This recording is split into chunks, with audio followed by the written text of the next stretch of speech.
This is a quick tutorial showing you how to use the continuous Endo series in our drop-down menu when we're doing a procedure like Endo or an implant treatment where we need to take multiple images on the same tooth during the patient's procedure. Choose the continuous Endo series, click on Capture Images. Two tiles automatically appear for us.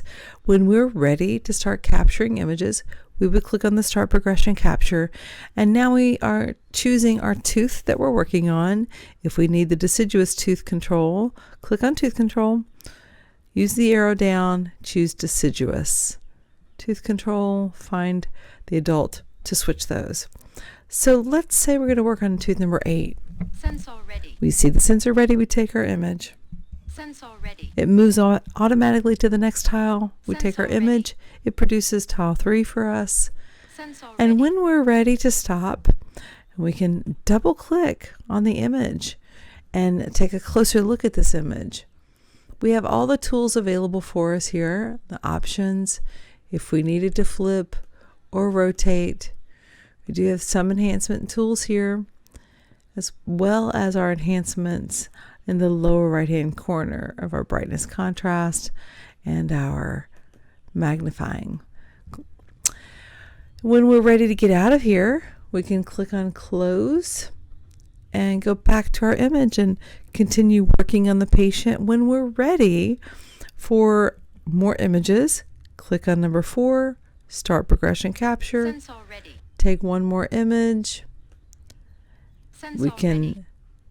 double click on the image we just took, evaluate, click on close. And if we're finished, here's what happens. This first image is labeled as a pre-series. The very last image that you choose to take is labeled as a post-series. And the middle two are labeled as ghosted. We'll see that momentarily. So if we're finished with our treatment, click on Done, and just make sure you understand you've got access to all those flips and rotates. And by double clicking on the image, you get into our enhancement screen. I'm going to click on Done, and we see this first image that we took says pre-series image. And we see the middle two, while we're in the treatment, the software labels those as ghosted. And the very last image that we take is labeled as a post series. Like we started here, ended here, and these two in the middle, they're ghosted. If I don't want them ghosted, in the lower left-hand corner, you see Casper the ghost icon.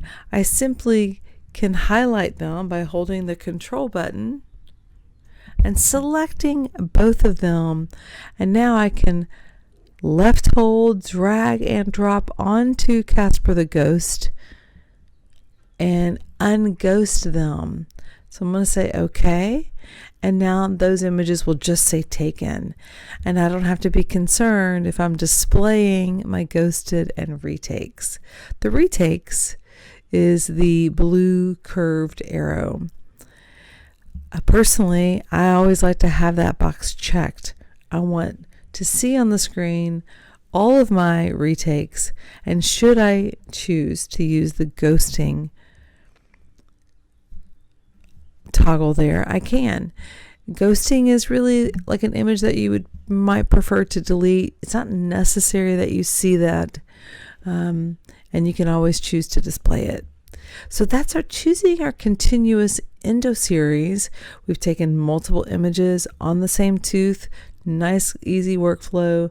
I would need to forward these to your cloud, so I would choose the Save and Go Back in the lower right-hand corner. It's the communication status. Just waiting for the transfer. You see the progress bar at the bottom of my screen. When your screen goes white, lower right-hand corner, let's click one more time. And now everybody's got access to those images on XVCapture and your XVWeb.